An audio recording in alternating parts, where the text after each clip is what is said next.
Once again, nice to be back, my friends. Yan ka, Heartbeat Mel is in the house once again in your front na naman para magsimula tayo ng panibagong vlog. Well, sa video na to, isi-share ko naman sa inyo kung paano ba gumawa ng YouTube art banner natin. Banner na. YouTube art banner. So, para mas madali natin itong magawa, nanood din ako ng ilang video sa YouTube kung saan ba sila kumukuha. At ang ituturo ko sa inyo, yung na-get lang din natin sa isang vlogger na ang gamit pala niya ay itong PixArt. So, mas madaling maggawa dito ng YouTube art banner kasi narito na lahat yung gagamitin mo, yung pinaka-tools niya, yung pamaraan kung paano maglagay ng mga text at saka mga image or photo natin para siyang gamitin natin as a YouTube art banner. So, kung kayo ready na, maikling intro muna ulit si Kahatbit nyo. God bless everyone and shout out sa ating mga subscriber and sa mga hindi pa nakasubscribe. Huwag nyo namang pabayaan, hindi rin kayo mag-subscribe or mag-like at mag-share dito sa ating video para at least sabi ko nga, bawat view na ambag nyo sa aking video, balang araw malasakit yung nakararating sa ating mga kapwa-tao. Walang take two.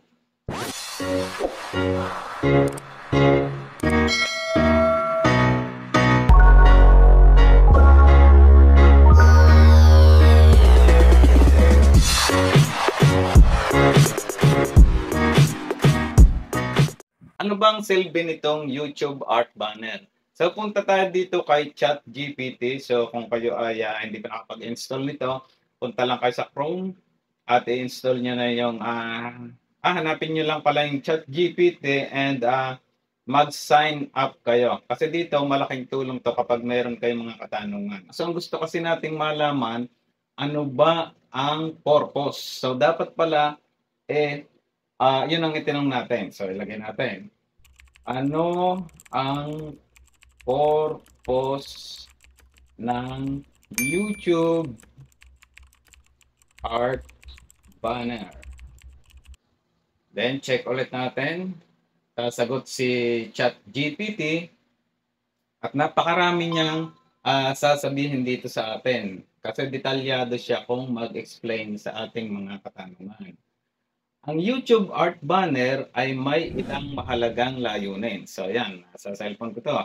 Brand identity. Ang banner ay may tuturing na bahagi ng iyong brand identity sa YouTube. Ito ay nagbibigay ng visual na representasyon ng iyong channel at maaaring magtaglay ng logo, kulay at iba pang elemento na nagpapakita ng iyong brand. Pangalawa, pang-akit ng atensyon, maaaring gamitin ang magandang disenyo upang mahikayat ang mga tao na mag-subscribe sa iyong channel. Ang mataas na kalidad na banner ay maaaring magbigay ng unang magandang impression sa mga potential na manonood. So, number 3, impormasyon. Pwede mo ring ilagay sa iyong banner ang pangalan ng iyong channel, schedule ng pag-upload o iba pang mahalagang impormasyon na nais mong ibahagi sa iyong audience. Then, number 4, consistency across platforms. Kung may iba ka pang online presence o social media accounts, maaari mo rin gamitin ang parehong o kakaibat na disenyo para sa iyong YouTube banner upang mapanatili ang consistency ng iyong brand sa iba't ibang platform. Let's say sa Facebook page, pwede mo rin gamitin yung iyong YouTube art banner. Sa pangkalahatan, ng YouTube art banner ay isang mahalagang bahagi ng iyong online presence at branding na maaaring makatulong sa pagpapakita ng iyong identidad at pag-akit ng mga manonood. So, kung kayo ready na para malaman sumabay yung pagpapaliwanag natin ang tungkol dito sa YouTube art banner para din sa ating mga content creator or YouTuber. So, ito pala yung halaga ng YouTube art banner. So, dapat pala maging creative tayo sa paggawa nito. So, ayan mga kapatid, narito na tayo nagbabalik para gawin na natin yung ating YouTube banner. So, kailangan natin ng isang app na kukunin natin sa Play Store na kung saan doon tayo gagawa ng ating YouTube banner. So, punta tayo sa Play Store, guys. Then, dito makikita natin, ang gagamitin natin ay yung PixArt. Since na-install ko na siya, may nakalagay dito na open na lang. So, doon sa mga hindi pa nakapag-install, after nyo pumunta sa Play Store, ay i-install nyo pa. Then, after installing, i-open nyo lang din natulad dito. Then, after nating ma-open, Tsaga-tsaga lang, medyo loading, then ito na yung lalabas sa kanya. Click lang natin itong nasa baba na plus sign. Then after that, may mga picture natin na lalabas dyan, mga images. So dito tayo sa blank muna. Kasi yung kulay na gusto natin ang gagawin nating background. Then after that, ay punta muna tayo dito sa tools. Kasi ilalagay natin dyan yung shape or size ng YouTube banner talaga. So crop, hanapin natin yung 16 by 9. Yan, then after makita natin yung 16 by 9, check natin. Then dito na natin siya lalagyan ng background. So punta tayo sa add photo. Then sa add photo, mayroon diyang search bar, mayroon ding camera. Kung gusto nyo gamitin background, ipipicturean nyo siya, or kung gamitin nyo naman background mismo dito sa photo, dito kayo kukuha sa mga photo nyo, sa mga photos. Dito tayo sa search bar, kuha tayo ng red background. Kalimitan red yan kasi nga medyo talagang kitang-kita natin kaagad. Medyo attractive. Red background. Hanap tayo. Kita-kita natin. Red background.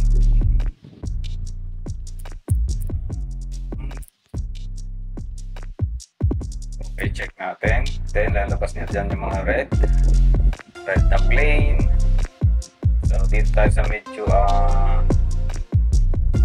may dark ng konti. Add lang natin siya. Then maximize natin. Kailangan natin mailagay sa 16 by 9. Palakihin lang natin. Oops. Sagad natin siya. Yung 4 dots na sa gilid. Lagay natin mismo sa mismong gilid niya. Then I think nakasagad na tayo. After nating maisagad, punta naman tayo dito sa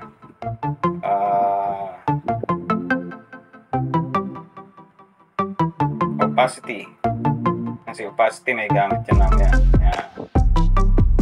Then check natin after lagay natin ng background. Then after natin malagay ng background, punta tayo mismo doon sa talagang size na siyang lalabas doon sa ating mga cellphone, tablet, or desktop, or computer. Yan yung mismong masasakop ng size ng banner na yon. Yung lalabas talaga na size. Punta tayo sa sticker. Yan, yung iba parang pupunta pa kayo sa Google kasi hanapin nyo pa yung YouTube banner size talaga. Dito sa sticker, hanapin nyo na lang YouTube banner. Dito na rin yung kay PixArt. Then click nyo lang tong medyo may yan itong gray rectangle na to. Then i-maximize nyo ulit. Dapat nyo mismo doon sa bawat sides na yung dot. Sagad ulit, katulad kanina. Then after natin isagad, malimitan sa ating gusto natin, mahilig tayo sagad na sagad talaga. Oops, okay. Tiyaga lang talaga, hindi na baling matagal basta ma-perfect natin. Then after that, yan, nandito na yung opacity. Check natin yung background. Yan, kasi ito yung gagamitin natin mamaya. Then adjust, pwede naman tayong adjust done. Then shadow, pwede rin. Then plus tayo, plus. At tayo ngayon ng photo. So lagay na natin yung photo natin. Kung ano man yung gusto nating photo para maging YouTube banner natin pagkakakilanlan ng ating channel. So yan, add natin siya. Then paliitin natin siya. Oops, sorry. Dito tayo sa photo. Yan, paliitin natin yan. Tapat lang natin mismo dito sa gagalaw yung isa. Dito tayo sa photo dapat. Sa darker rectangle na yan kasi yan yung lalabas sa mga mobile phone. Since mobile phone itong ginagamit natin, yan yung makikita sa ating YouTube banner.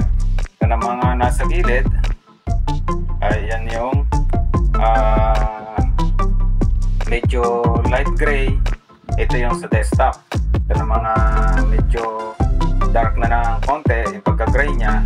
Ayan naman yung sa tablet. So yan, remove background tayo dito sa ating picture. Yan, remove PG, remove background. Kasi ang titira nating background mamaya ay yung red. Yun, success. And then add text ulit tayo guys.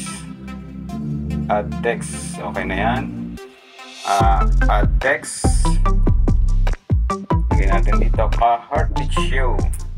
So yan yung kasing magiging background natin. Ka-heartbeat show. Yan, hanap tayo. Check lang natin. Then hanap tayo ng maganda-gandang font. Then hanap tayo ng font na maganda-ganda. This one ay kailangan natin palitin ng konti. Then ilahin natin para pumasok yung ayan. Ilahin natin dito. Angat natin. Ilahin natin siya. Yun, para isang line lang siya. Oops. Taas natin guys. Sa part na to. Talagang pagkaindali. Yan. Nahila na natin siya. Text and color. Tsaga-tsaga lang. Color natin. Since red ang background, hanap tayo ng color. Malimit natin ginagamit itong sa ating thumbnail itong sky blue. Sky blue. Then try natin ulit itong font. Hanap tayo ng medyo bold ng konti. Mataba. Yan. So palitin lang natin. Then sa 16:9 yung ka-heartbeat show. Then lagyan natin siya ng add text. Add text text.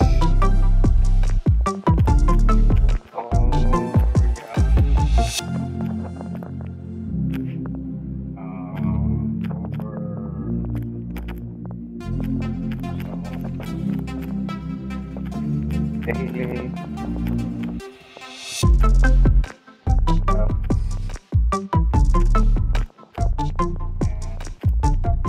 tutorial cover songs. Kaya lagyan natin tutorial cover song reaction video. Reaction videos.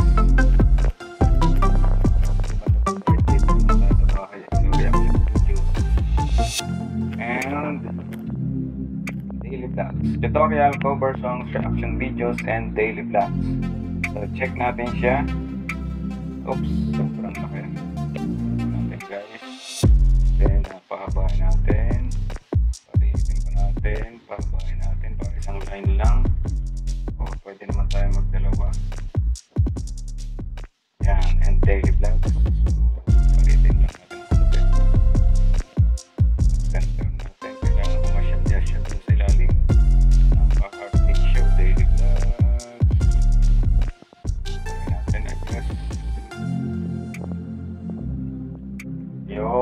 Ka-heartbeat show. Pwede naman palang isang line din lang. Then patabay natin ng kaunti. Hila. Ayaw na. Yung center na siya. Check natin itong ka-heartbeat show kung naka-center ba. Yung center. So center to center. Then itong color na lang ito. Ano tayo ng color na yung talagang kapasitas nila. Reflect. This one. That, then opacity. So, dyan natin yung opacity. Check natin. So, yun. So, red na yung background natin. So, mababasa na yung ka-heartbeat show, tutorials, cover songs, then reaction videos, and daily vlogs. So, medyo itarap natin ng konti. Ayan. So, para highlight yung mga letters na lagay natin. So dito, lagyan natin ng konting lens pa o shadow. Nasa sa inyo na yan kung anong gusto nyo gawin. Shadow. Opacity. Pagkita tayo sa medyo mataas yung shadow niya. Then yung lens. Then yung stroke niya. Lagyan natin ng stroke na pula din or black pa. Try na lang.